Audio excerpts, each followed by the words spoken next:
What's up, everyone? Welcome to Program Your Remote. Today we're going to be programming a GM FlipKey.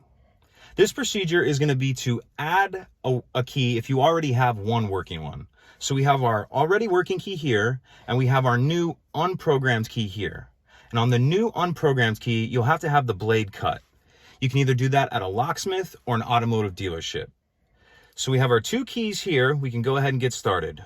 We have our working one. We're going to go ahead and put it in the ignition. We're going to turn it to on. Then we're going to turn it to off and remove. Take our new key, put it in, turn it to on, and then turn it to off.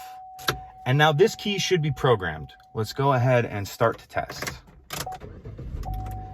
That's a working key.